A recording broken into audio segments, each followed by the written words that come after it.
I'm Ed Herson, your host of the Broker Daily Show, where I dive deep with real estate experts that are in front of and behind the scenes to make your life easy transacting and living in New York City. From attorneys to architects to dog walkers, we'll inform you on what it takes to transact and live in New York City. And today, I welcome back Ira Gold. And today, in this episode, we'll talk about the finer details of the contract, co-ops, and condos. So, Ira, good to see you. Welcome back to the show. Ed, good to be back. Thank you. Great, great. In the last episode, we spoke about some basic info, and you can go back and look at that previous episode. But today, I wanted to talk to you about just the first steps that people take in the contract of sale and how to understand that. One of the things I wanted to talk about, one of the first steps, is the deal summary. So the broker, once they have the information that's pertinent to the contract of sale, they'll take a deal summary and write up all the different parties and send that to you. So what's important about the deal summary, Ira?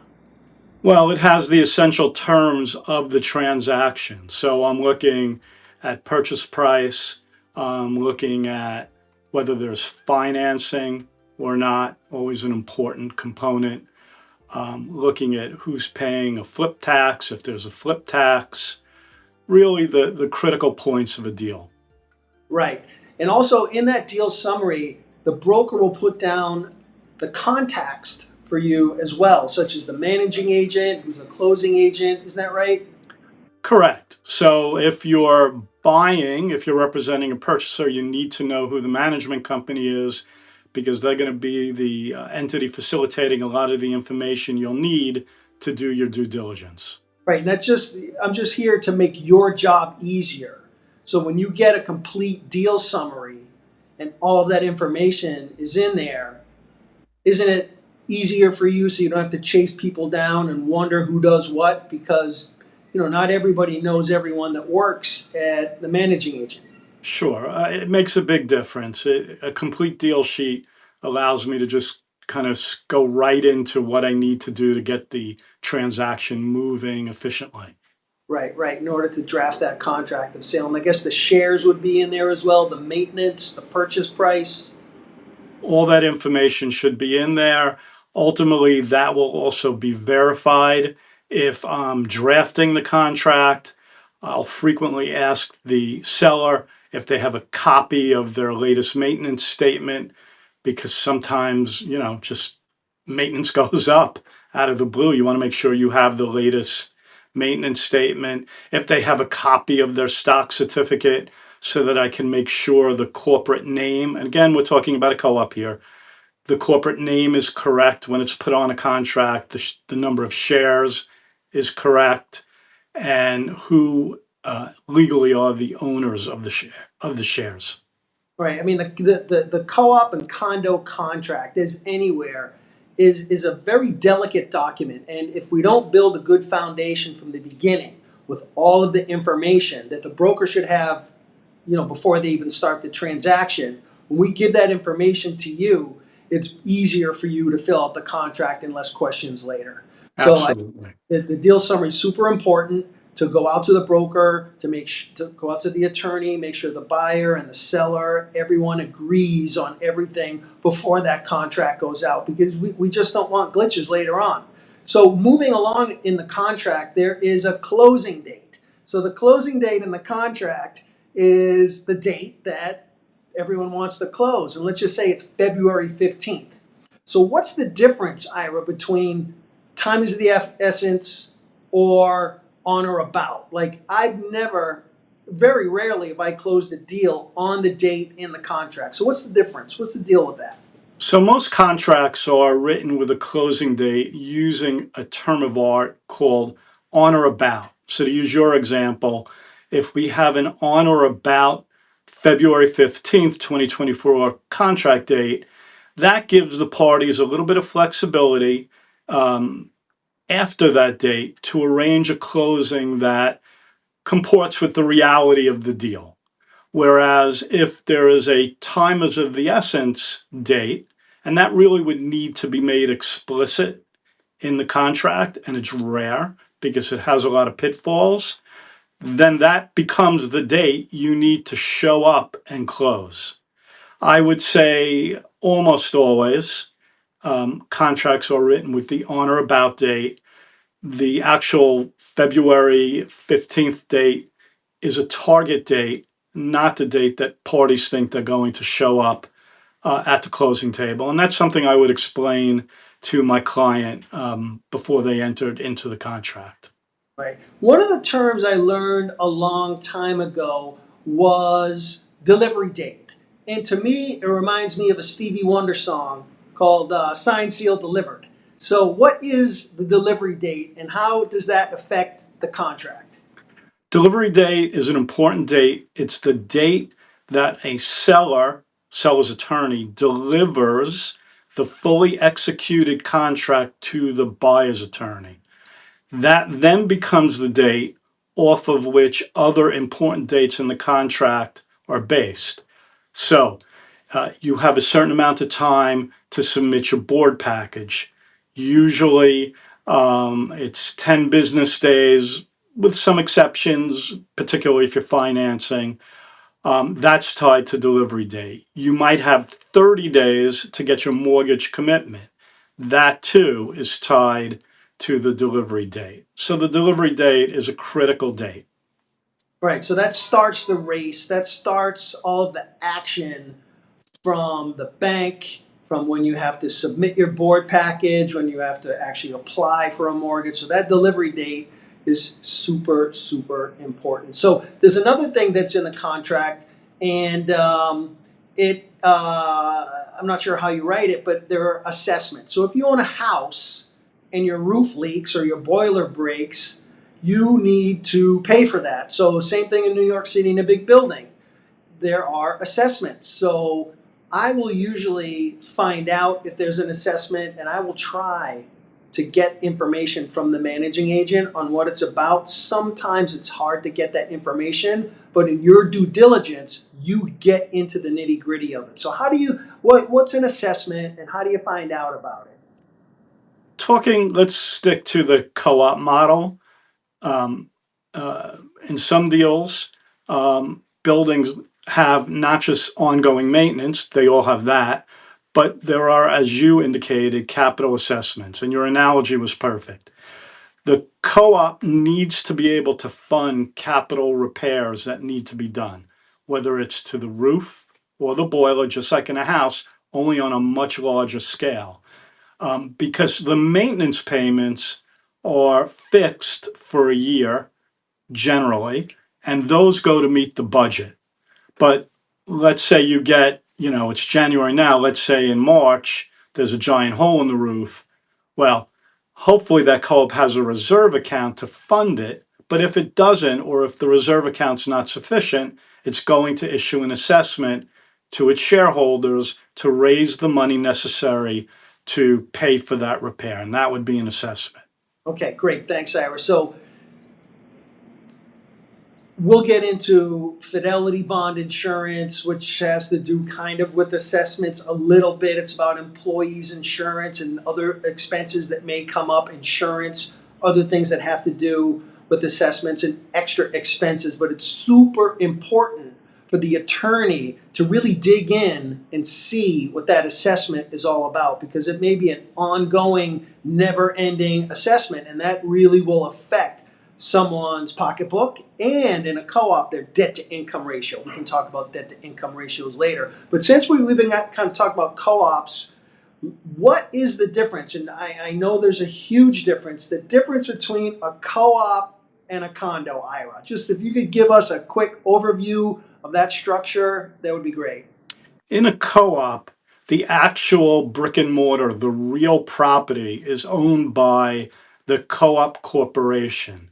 You, as a shareholder, do not actually own real property or real estate. You own an interest in the corporation, and that interest is documented by the stock certificate. In a condominium, you own real estate. You own the actual unit, just like you own a house. You get a deed. You own it in what we lawyers call fee simple. You own it outright. And because of that difference in ownership, certain different responsibilities or liabilities attend depending on the way you own, whether you own a co-op or a condo.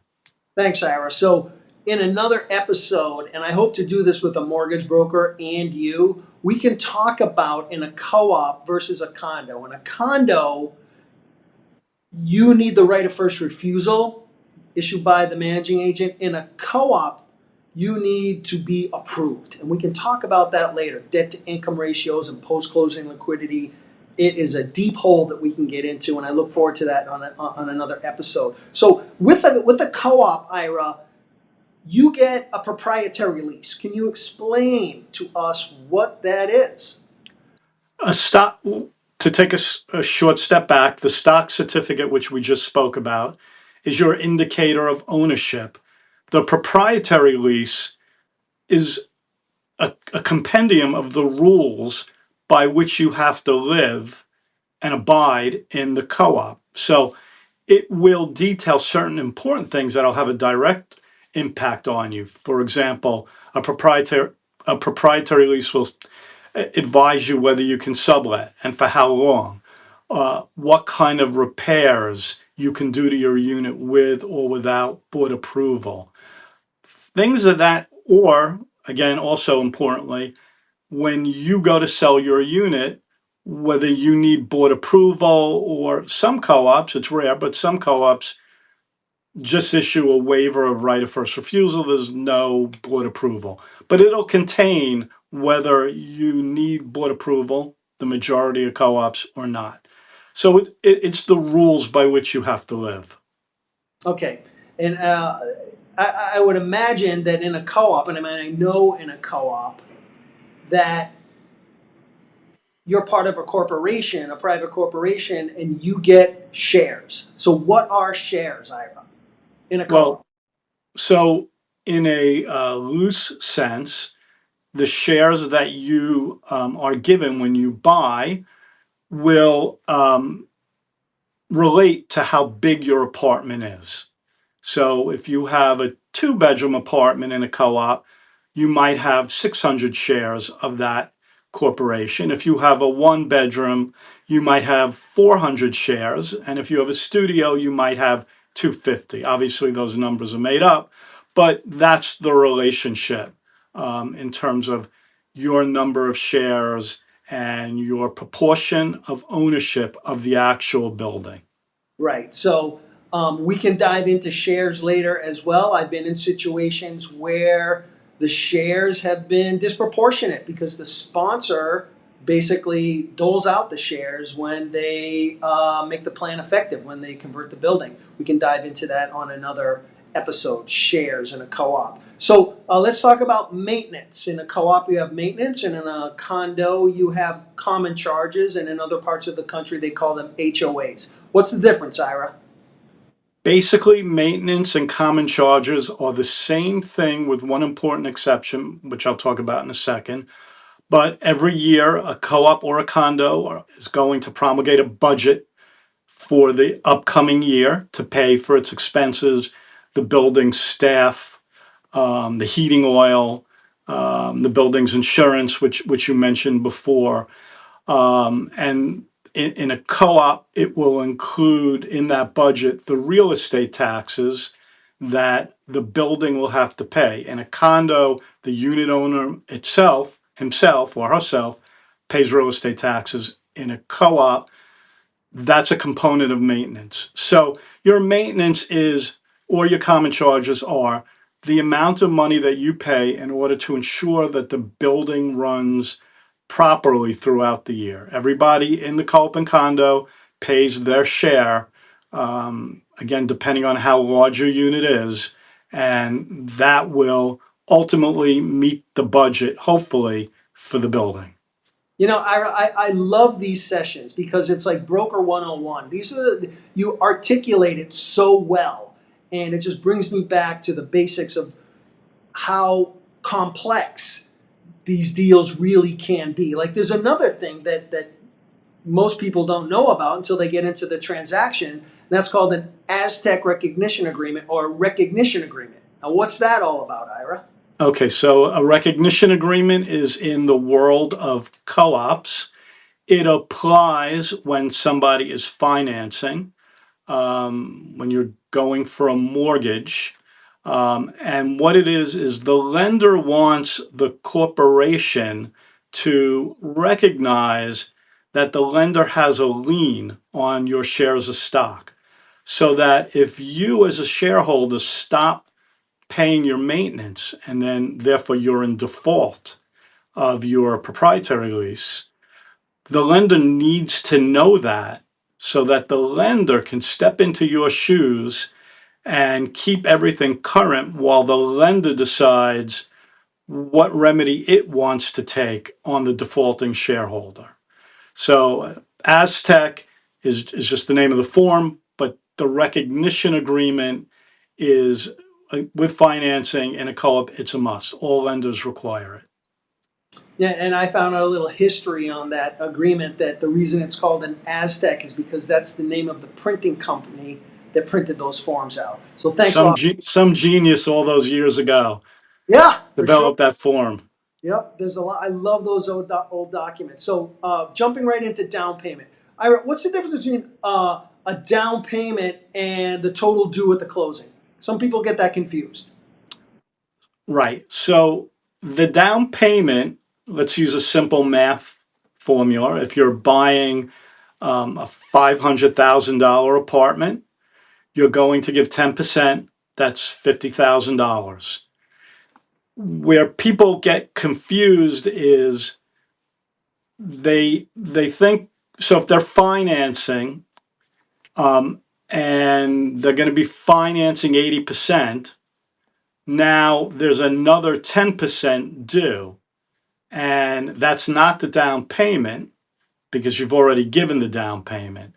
That additional 10%, that additional $50,000 is the amount of money you then would need to make up in conjunction with what the lender is bringing to the table at the closing table. So you've given 50, you're going to come with another 50 more or less at closing, and the bank is going to come with the rest.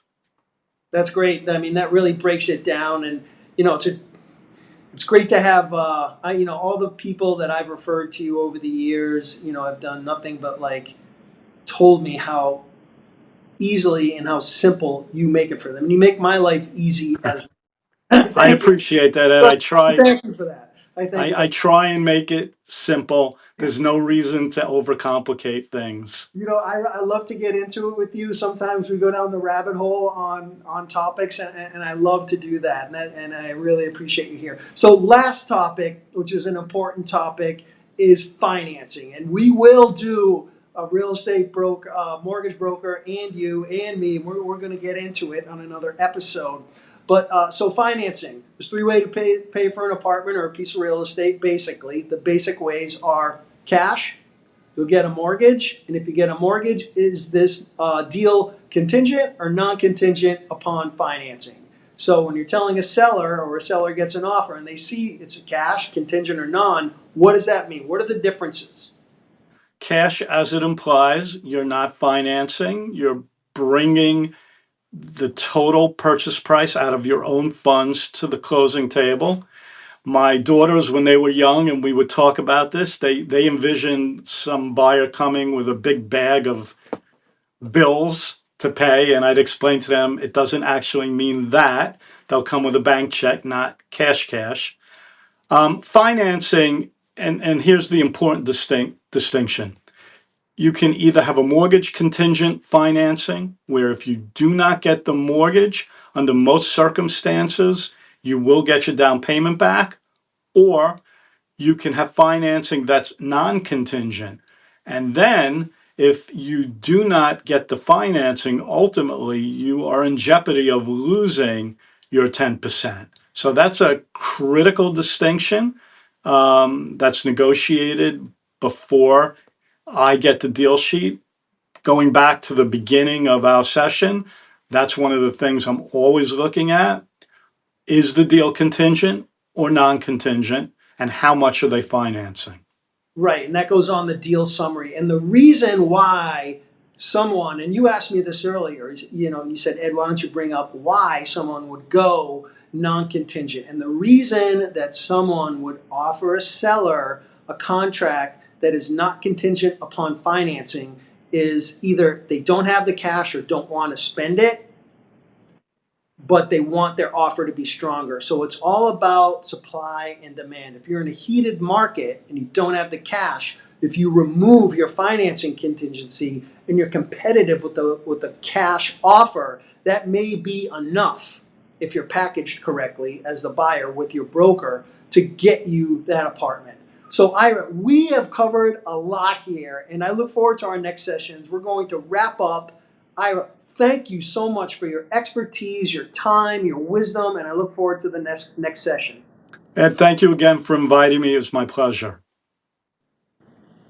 So join us next time on Broker Daily, where we will cover financing, board packages, and other topics to inform and educate you in our fast-paced, complex, exciting New York City market. Thanks for joining.